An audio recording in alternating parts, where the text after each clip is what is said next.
Hey everyone, so in this video I'm going to show you how to build an AI persona agent that can respond to people on WhatsApp with voice messages in your voice. I recently built this for an influencer and the results were pretty amazing, and I see a huge potential for this use case. And no, it wasn't for an OnlyFans influencer. While this is an obvious industry for this use case, I think these AI personas have a lot of potential for other types of influencers and even brands. Just imagine a founder personally reaching out with their own voice through WhatsApp for customer support or marketing campaigns, and influencers directly engaging with their fans through their own voice. And in this video, I'll show you a demo of an AI clone on WhatsApp that I set up for myself and a full step-by-step breakdown of how you can do the same. If you don't know me yet, I'm Ben. I've been implementing AI automations and AI agents into businesses for over a year now. I also run a community with over 3,000 members. And if you're a business looking to adopt AI into your business, you can also book us in for a free call in the description below. So first I'll give you a quick demo and then I'll give you a breakdown of how you can set it up yourself. Now, besides just sending voice messages in your voice, you can of course also train your agent on your specific knowledge or a company's specific knowledge. Now, in my case, I gave it a knowledge base with basically access to the transcripts of all my YouTube videos. So it can actually answer some questions on building AI solutions. Now we can also use two-way audio. So I can leave it in audio and he will respond back with an audio. So I'll do it on my phone because my system audio for some reason doesn't get recorded. So I'll just leave it a voice message and I'll respond with a voice message. So I can say something like, "Hey Ben, can you tell me a little bit more about what you do?" Now in the background, of course, first it will transcribe my audio to text. It will be sent to the agent, who's then going to generate the response. And the response is then run through ElevenLabs, where it generates an audio with my voice, and that gets sent back through WhatsApp. So we got it back. Hey, of course. So I'm a YouTuber who specializes in helping people in businesses build AI agents and automate their processes using AI. I run a community where I share my knowledge and guide people through setting up AI. AI automations. Plus, I own an AI agency here in Sao Paulo, Brazil, where I work with businesses to streamline their operations using AI. It's all about making technology work. So pretty good, I think. But what I noticed is it gets even better because, of course, I also trained ElevenLabs based on my voice, the audio of my YouTube videos. So when I ask it a question like, how to build something with AI, then of course the model was fine-tuned sort of on that type of audio of me. So I feel like it gets even better if you ask it something like that. So if I ask something like, "Hi, can you explain to me how to set up an AI personal assistant with Relevance AI?" And because it's actually sort of fine-tuned on that kind of voice, I notice it gets even better. All right, we got it back. You can see it's quite a long one, actually, 133. Setting up an AI personal assistant with Relevance AI involves a few straightforward steps. First, you start by creating an AI agent through their no-code platform, which allows you to build powerful applications without programming, right? In your agent dashboard, you can sign up and create a new agent. The agent setup typically consists of a prompt, a knowledge base, and tools. Similar to how you might configure an OpenAI assistant, you'll need to design your prompt, which involves defining the role of the AI agent and outlining its tasks. For example, you could set the agent as a personal assistant to manage email, schedule meetings, and update a to-do list. In the configuration, you can integrate tools to manage. I think you get the idea, but I think the quality of the voice of the audio gets better because it's sort of trained on this type of voice. Now, is it perfect? Of course not. But again, this is the worst it gets. And honestly, I was pretty impressed with what it already can do. So let me now give you a breakdown of how to set this up. So I've set up the entire agent system in make.com, as you can see. Now, why did I use make.com? Because basically we have all the integrations necessary here already in make.com. So we have the WhatsApp integration, we have the ElevenLab integration, which is of course to generate the voice. And of course we have the openAI modules. Right now, why did I use make.com and not Relevance AI or the N8N? It's because it's a lot of a simpler setup, right? In this case, our agent doesn't have access to lots of different tools. It only has access to one knowledge base. So in general, for these simple sort of solutions, I prefer staying within Make. Now, if I have more complex agent systems where I use a lot more tools, etc. That's usually where I prefer to go to N8N or ElevenLabs. I'll break the tutorial down into 4 steps. So first, I'll show you quickly how this make.com scenario is set up and how this actually works. Then I'll show you how I set up my AI agent here, which is basically an assistant or an AI agent, right, from OpenAI, and how I gave it access to a knowledge base, right? And I'll also show you the automation that I used to actually upload my YouTube videos, or automatically transcribe my YouTube videos and upload them to my knowledge base inside of OpenAI. So that's basically this workflow, right? And we give that knowledge base to this OpenAI assistant or OpenAI AI agent, right? So it can actually respond to those questions. And then thirdly, I'll show you how to actually clone your voice here in ElevenLabs and how to then set it up here in make.com. And lastly, I'll show you how to connect and actually set up your WhatsApp Business API, because you will need the official WhatsApp Business API to be able to send voice messages automatically on WhatsApp.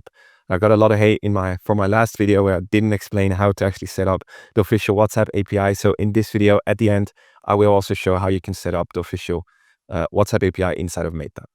So let me first show you this make.com scenario. So it's pretty straightforward. As you can see, it's not that difficult. But basically, this first module is a watch events module from the WhatsApp Business Cloud. Right now, again, I'm going to show you later how to actually set that up. But all we do here is we get a webhook, right? And that webhook we actually put into Meta, and we basically tell Meta, okay, every time a new message comes into this number, make sure to send that information to this webhook, right? That's all this module does. So this gets triggered as soon as a new message comes in. And then we have a router here, and that router does basically, this route is for text messages and this route is for voice messages. So as you can see, I have a filter here that says message type, right, is text, right? And this filter here says message type is audio, right? Now for the text one, pretty simple. We send it straight away to our AI assistant or AI agent. Right now, if you don't know, there's a difference right here in make.com, where we have lots of options with OpenAI, but we have here the message and assistant, and we have create a completion prompt. Right now, what's the difference? This message and assistant is basically like an AI agent, right? So we can actually give this assistant access to knowledge and tools. Well, create a completion, we cannot do that. So in this case, we have an AI agent or an AI assistant with actual knowledge. So that's why we've set up an assistant. I'm going to show you in a sec how we do that inside of OpenAI. And so basically, this is my AI agent, my AI clone that has access to my knowledge base, right? And we pass through the message through this to this AI assistant, as you can see, the message that came in, and he's going to generate a response, right? Now, why do I have another module here, which is a create a completion module? It's because actually these AI agents or these AI assistants, when they have access to a knowledge base, sometimes they will mention sources. So for example, if I give if I ask the question like I did in my demo, like, hey, can you tell me how to set up a personal assistant or Relevance AI? It's going to take that data from my knowledge base, and therefore it's going to also mention the source, right? That's just how these models output it, right? So it's going to say source to, from file to, that's where I got the data from. Now we don't want to pass that information onto our speech generation, because then it's going to say the source to blah, blah, blah, right? I got it from this file. We don't want to do that. So all this step does is just take out those sources. So as you can see, you will only output, you will always take out all dimensions of sources. That's all we do there, right? Then we pass it into ElevenLabs to generate an audio with my voice from the text, right? Then we upload it to the WhatsApp Business Cloud API. Now, why do we do that? That's just the way it works with the official WhatsApp API. We first have to upload the media, then we can send it. So it's a special module from WhatsApp, which is called upload a media, right? So as you can see here, I'll show you this one quickly too. So you can see here I have my voice, right? And the type of model, we pass in the result from this module, and it'll generate the MP3. Then we upload that MP3, as you can see, to WhatsApp. Then we get a media ID from WhatsApp, and then we can use the send a message step here, where we can send an audio, and there we pass in the media ID, and that's it. So that's it. Now, almost exactly the same flow for the voice, but we have 2 extra steps. right? Because we actually first have to download the media, right? If we actually get in an audio, we first have to download it. As you can see, we download the media, and then we pass the downloaded media, the downloaded audio file, first into a speech to text, which is another module, right, from OpenAI. As you can see, right, create a transcription, right, with Whisper. So that's it. We pass in that module. We get the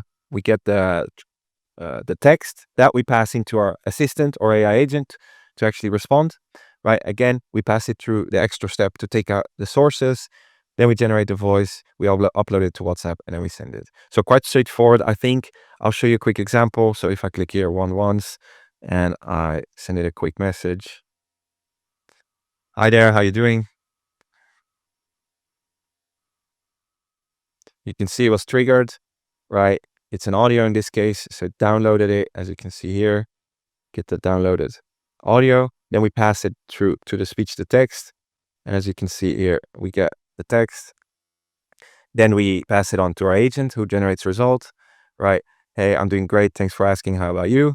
All right, that's the answer. And in this case, there were no sources, but so this put out exactly the same, right? The MP3 was generated, right? It was uploaded to WhatsApp and sent, right? And as you can see, of course, sent back, right? So that's it. Pretty straightforward, I think. Now, let me show you how I set up this AI agent, or how they call it inside of the OpenAI platform, the AI assistant, right? So basically, if you don't know, if you've never done it before, you go to platform.openai.com, right? And there you can go to your dashboard. You can log in with your normal account over OpenAI. And there you have one tab that's called Assistants, right? And there you can basically set up an agent, right? Or an assistant. So you can just click on create there and create a new one.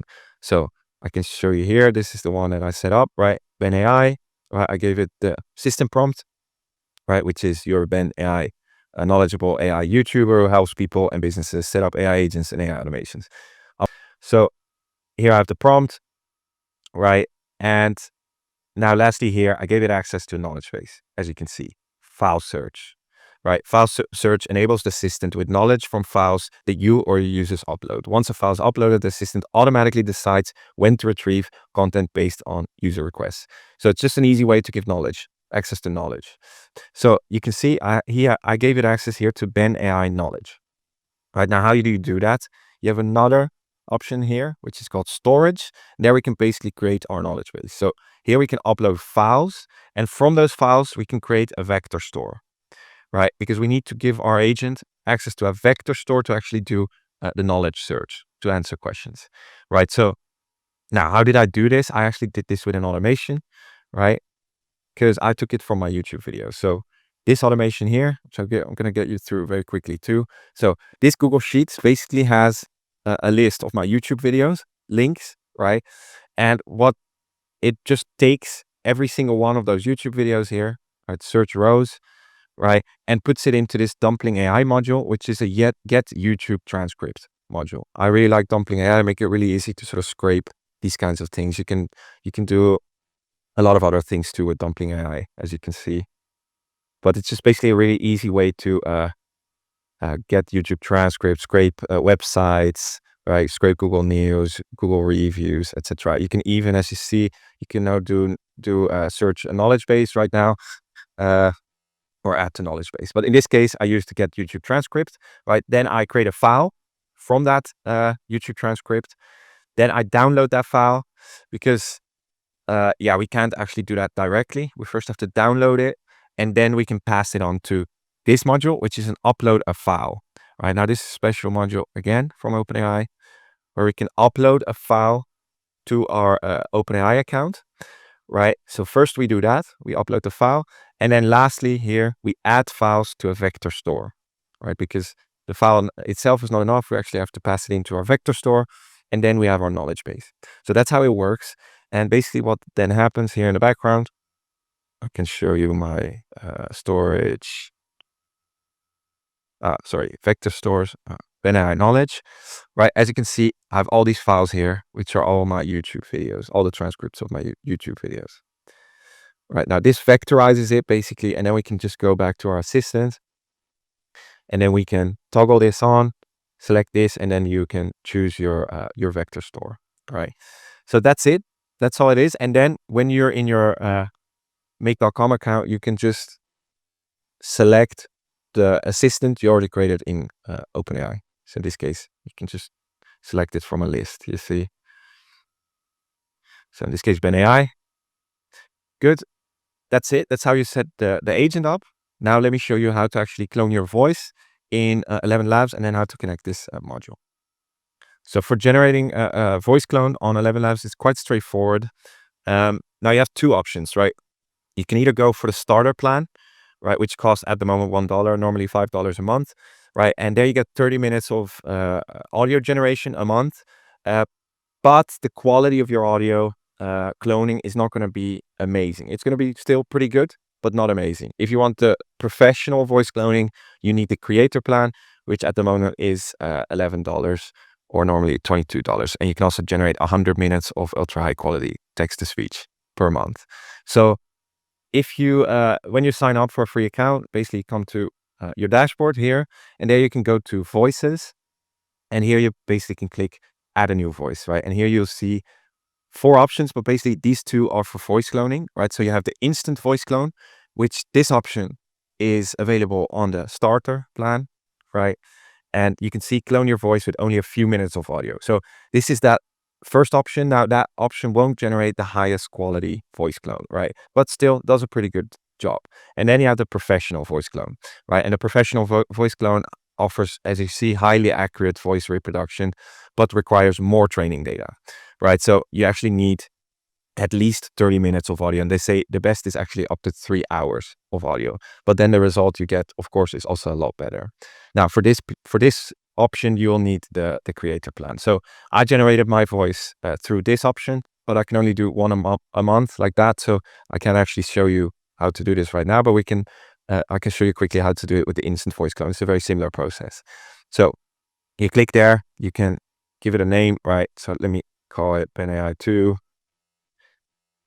Right, and here you could just upload or even record the audio right here, right now, which makes sense if it's for this one, which is a very short audio.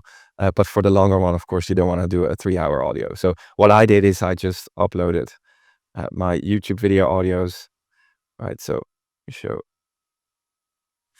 you can just upload it. Make sure that the audio you upload is actually high quality. There's not a lot of background noise or weird sounds going on inside of the audio, because it will really impact the quality of your voice clone.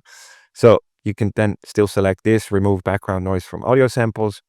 You can give a description to it, not that important, right? And then you just confirm that you have the rights, right, to actually clone this voice. So that's it. You click add voice. Now, for the professional voice generation, that's actually going to take 1 or 2 hours for it, because it's actually fine tuning a model based on your voice. So that will actually take 1 or 2 hours. This probably goes a lot faster because it's a lot shorter, but that's it. Basically, when you then have generated it, it will appear here, right? As you can see, in AI 2. So you can see here was my old one. Always carry a corkscrew, and the wine shall provide itself. And you can see it's fine-tuned on these specific models. Right now, this is it. Right now, the voice is generated, and basically now it will appear inside of make.com too. So how do you connect ElevenLabs to make.com? Really easy, right? You just go to the ElevenLabs module. You click create a speech synthesis, right? You can then create a connection, right? And all you need here is the API key. Now, where do you get the API key? You can go here and you go to API keys, right? And there you'll have your API key. You can copy that, you paste it in there. Then you have your connection set up, right? Which of course I already had set up. So let me delete this. And then your voice will appear here in the list, right? So you can see my voice already appeared. And that's it. And you can still choose the model. I found the best result with this one, but I'm not 100% sure if that's actually the best one. But yeah, that's it. Then you put the text there, and then it will automatically generate the MP3. So quite straightforward process. And I'd highly recommend, if you have some audio samples or data, to get the creator plan, because the quality of the voice clone is really a lot better. Now, for the official WhatsApp API, it's important to know before starting that it is good if you actually have a business, right? Because if you actually want to use this system on a regular basis, on a daily basis, and not just test, then you do actually have to verify your business within Meta, right? And that's the only way you can sort of put this app or this WhatsApp API into production. Now, if you just want to test, then you can do it without having an actual business. But of course, also when you do this for a client or something, make sure to set it up inside of their own Facebook business account. So the way you do this is you go to Facebook developers.facebook.com, right? You go there, and I already have an account, but if you don't, you'll see a button here that says something like "Get Started," right? And it will basically ask you to make an account, right? Probably it will ask you to log in with your normal Facebook. You can just do the login, right? And it will ask you 3 or 4 questions just to with your personal information. Nothing important there. And then lastly, it will ask you for the role. Now, role also doesn't matter. You can fill in anyone you want. You can do owner or founder, and that's it. And then you'll arrive to a screen that is this My Apps. And here we can create an app, right, inside of Meta, right? So what you do there is you click on Create App, right? And here you can name your app whatever you want, really. I don't think you can use the name WhatsApp. So let me just API test, right? You put in your email, right? And here it's important to select Other, because we're doing this for WhatsApp, right? And click Business here. Also important, right? And here, if you don't have a business portfolio yet, you can just click on Create App, right? And that's it. Now it will ask me to log in, so I'm just going to show you one that I've already set up. And basically, as soon as you've created your app, you'll land on a screen like this, right? And from here, you scroll down, and here you'll see an option that says WhatsApp. Now, I've already connected it, as you see, so it's already here with the check mark, but you'll have it somewhere here, and you just click on Setup. Now, important there is, again, if you have not set up a business portfolio yet in Facebook, which is basically like a Facebook business account, then they will ask you to set that up. Right now, you'll have to go through that extra step, right? And it is important to note there that whatever you call this business portfolio is quite important, especially the first time you make it, because that's basically the name you will also be able to use in your WhatsApp display name later. So if you want your WhatsApp display name to be a specific name later, make sure to name your business portfolio like that. So as soon as you've done that, right, you will probably see this too, right? You see the WhatsApp here with a check mark, right? And then you can go here to API setup, and you'll see here under WhatsApp, right? And here you'll probably see a temporary access token, which is basically the access token you can use for temporary testing, because that token will basically expire after 24 hours, right? And you will have a test number here, right? As you see, you have a test number, which basically you can use to start testing this. Right now, if you want to start testing it, then you actually have to select your own phone number here, put in your phone number with the test number so it knows where it can send messages to. Right now, the important thing is here, if we want a permanent access token that doesn't expire to 24 hours, then we actually do need to set up the Meta verified business, right? Which I'll explain in a second. So from here, what you can do is set up the actual phone number, right? Not a test number. So what you do is you add phone number here, right? And it will ask you about that display name. Right now, important, you can use the name of your business portfolio or the name of your business, right? Otherwise, it might be not accepted, right? So you can fill this out, right? And connect your actual phone number. Now, important to note there too is don't use your actual personal WhatsApp number, because as soon as you start using this for WhatsApp business, you'll lose access to it on your normal phone or on WhatsApp web, wherever you use it. So make sure to buy a separate SIM card or somewhere online to have a separate number for this WhatsApp business account. Now, from there, you can go to configuration, right? And here you can set up your callback URL, right? So here we actually put in the webhook from Make, right? So I'll go back to Make quickly. So as soon as we set up this module here, this Watch WhatsApp module, right, we'll generate a webhook. Now I'm gonna actually show you how to do this, right? So we have a WhatsApp watch events, right? Here you have to click on add, right? And there you have to first make a connection, right? Where you put in a permanent token and a WhatsApp business account ID. Now for testing, you can put in that temporary access token, right? Which you had here in the API setup. Right now, I have a permanent one already, which I'm going to show you in a second how to set that up. But for testing, you can do that temporary token, right? You fill that out here. And then you also need the WhatsApp account ID, which you can find again in the API setup, right here, WhatsApp business account ID. So you copy that and you paste it in here. Now, I'm not entirely sure if this is possible with actually the test number. So if it's not, then stick with me because you actually have to verify your business first. So you copy that in, then you get the connection set up, right? And then we need to create a webhook, right? So for the webhook, we need to add in a verify token. So we can just decide what the token is, right? This is the token, right? And that's what we're going to put in WhatsApp, right? So you say that, right? You get the webhook, right? You copy that one, you go back to Meta, to configuration, right? You put in the webhook here and the verify token, which you just made up, right? So that's it. Then you go verify, and then we still have to decide what the webhook fields are, right? So in this case, we only need messages, right? So make sure to toggle this messages onto subscribed, right? Now that's it.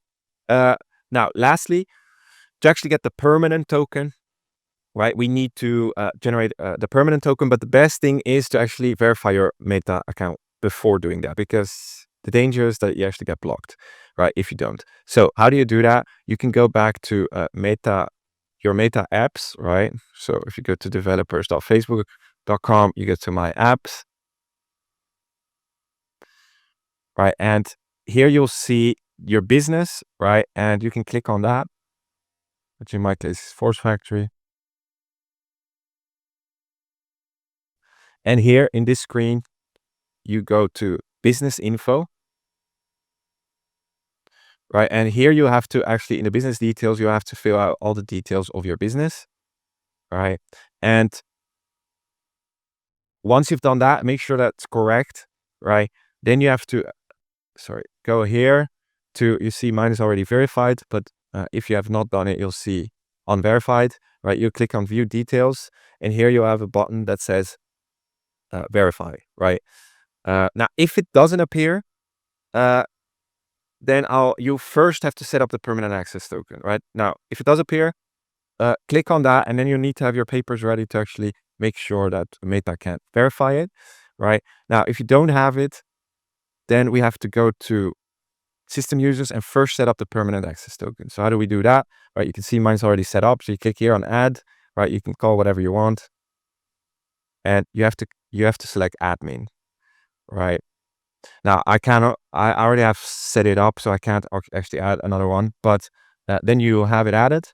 That's it. And then you click here on assign assets, right? And there you'll have to select the app you just created, right? And make sure you have full control, right? So switch everything on, right? And that's it, right? Then you have it generated.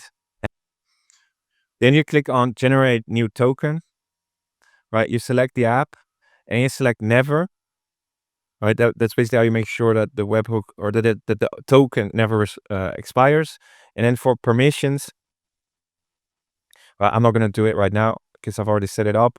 But for permissions, very important to select the two last ones, which are WhatsApp Business Management and WhatsApp Business Messaging, right? Or messages, I think it is. Then you generate the token, you get the token, make sure to save it somewhere because that will basically serve as your authentication token, right? So once you've set that up, you can then use that token to set up your WhatsApp module here, right? You remember, if we click here on add connection, you add in your permanent access token and your WhatsApp business account ID, and then you'll have it set up, right? And so that's it. I know, a little bit of a hassle, but once you figure it out, it's not that difficult. And there's a lot of interesting use cases for WhatsApp agents, in my opinion. We've sold quite a few. So I think it's worth understanding this, especially because most clients don't understand how to do this. So there's extra value if you actually can set this up for them. So that's all for this video. Thanks guys for watching. And if you got any value out of this video and liked this video, I'd highly appreciate it if you can like, subscribe, and maybe comment on this video. Thank you so much, and I hope to see you in the next one. Bye.